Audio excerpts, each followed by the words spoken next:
Greetings everyone, welcome back to Blade Bias. When I talked about the cheese, I mentioned the ways that I decide what I think is a good public flipper, and I wanted to take this video to kind of go over that in more detail.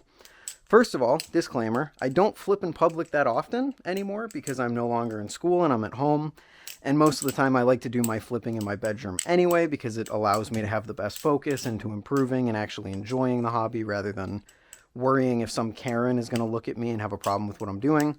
But when I did flip in public a lot, these were the core pillars and the things that I kept in mind when I tried to pick what balisong I'd be taking out as a public flipper for the day, and hopefully they can help you. So as I mentioned in the cheese video, there are three pillars that I look at when deciding if a balisong is a good public flipper or not. 1, performance. 2, durability.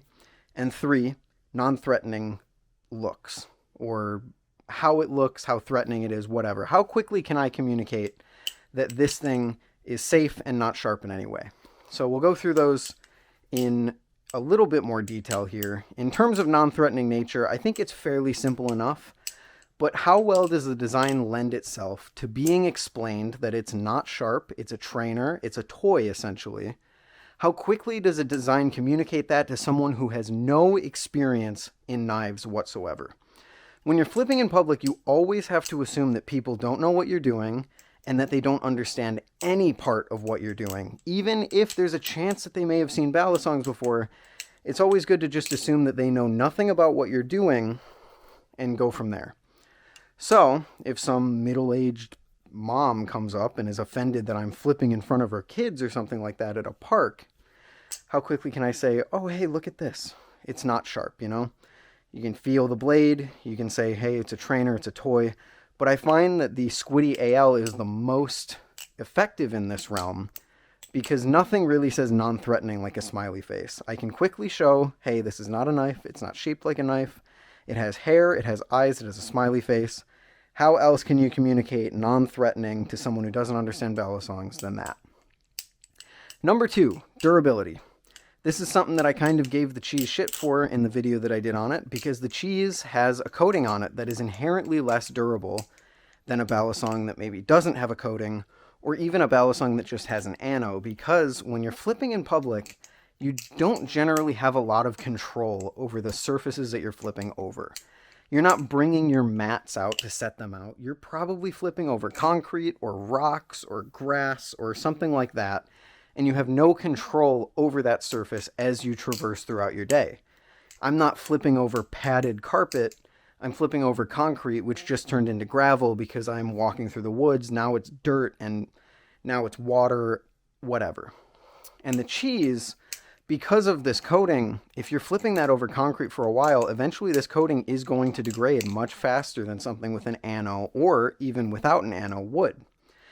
It's another reason that I really like the Squiddy AL. These are both 6061 aluminum balisongs, but the Squiddy AL doesn't have a coating on it, doesn't have an ano on it, and so the only thing that you're messing up is the finish, which is basically just raw aluminum. So you get these little scuffs, but I don't personally mind how that looks. I would mind much more if the end of my cheese handles turned gray because I kept dropping it on concrete. And finally, you have flippability or performance. How well does it flip? Because when you're flipping in public, I like to compare it to something like flipping while you're recording. When you're flipping in public, you have a portion of your mind that's focused on the fact that you are in public. You're being aware of your surroundings. You're making sure no one has an issue with what you're doing. And all of that stuff is going to constantly be in the back of your head while you're flipping, which is going to lower the quality of your flipping, similar to how when I'm focusing on talking, I can't flip as well as I normally would if I just put headphones in and rock out alone in my room at night. So I like to have a balisong that will make up for that by having insane flipping performance, which is kind of the reason the Squiddy AL is not my perfect public balisong. It has the non-threatening looks, it has the durability, but it doesn't have the flipping performance for me. When I did flip the AL in public, because it was the best thing in my collection, in terms of like public flipping, I found that I dropped it a ton because I was more focused on keeping an eye on my surroundings rather than flipping, and the already weird balance of the AL messed me up even further. And that's actually a good point to bring up, because some of this, rightfully, people would say doesn't even matter. Because when you're flipping a balisong, and that's really the most important thing to remember, when you're flipping a balisong, they all look the same.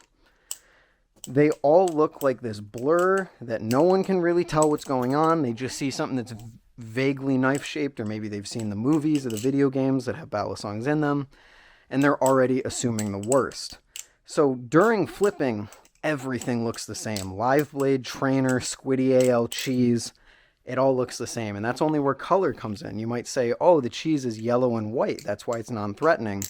But you can get Cerakotes on normal knives. You can get crazy looking live blades that are just as colorful as the cheese is. So that's kind of why I like to say, oh, hey, the squiddy AL, I can stop flipping it, and it really quickly communicates, hey, not threatening. But I also have a kind of backup. Recently, my favorite public flipper has been this. Not the Thomas Balisong default, but the Orion trainer. Because while it has the flipping performance and it has the durability, it's 70-75 aluminum after all, and I don't really care too much about how it looks going forward, because blue and silver is a really cool color combo. Just look at Pyro's beat up, destroyed Kraken with the faded teal. I actually kind of like that look. But this thing doesn't have the non-threatening portion. Thankfully, it makes up for that, in my opinion, by being cheap and fairly readily available. If the worst thing were to happen, and this thing were to get confiscated or broken in an altercation somehow, something like that, where someone comes up, they have a huge problem with me, and then either security or the police come and they want to take it from me, and it's just this whole thing, I can replace it pretty easily. And then lesson learned to not flip the Orion trainer in public again.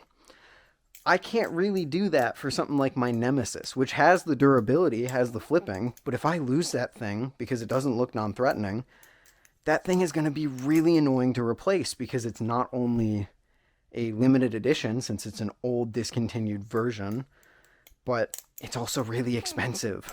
So I find that in place of a non-threatening look, having a cheap balisong that you can readily replace fairly easily is just as good for me. But again, you have to take all of these pillars into account, decide which one is most important to you, which one you're willing to maybe sacrifice a little on, because there's no balisong out there right now that I would say is perfect. You could take something like the Edit Light, which certainly has the flipping and certainly has the non-threatening look, but it doesn't have the durability. It is very easily going to be broken over concrete if it's flipped enough. Or the Canyon, which is even worse in terms of non-threatening, because even though it is a trainer, it looks like a knife. It has a bevel and everything, and even to the untrained eye, this could be seen as sharp, and it definitely has a tip on it. So you just have to figure out how to balance these, which one you think is most important, which one that you think maybe isn't as important, which one you're willing to give up a little bit on. For me personally, I care if a balisong is non-threatening and flips well, or at the very least is easily replaceable and flips well, which is why the Orion trainer would probably be my choice going forward. But that does it for me. Let me know what you guys look for when you're looking for a public flipper in the comments, and I will see you all in the next one. Peace.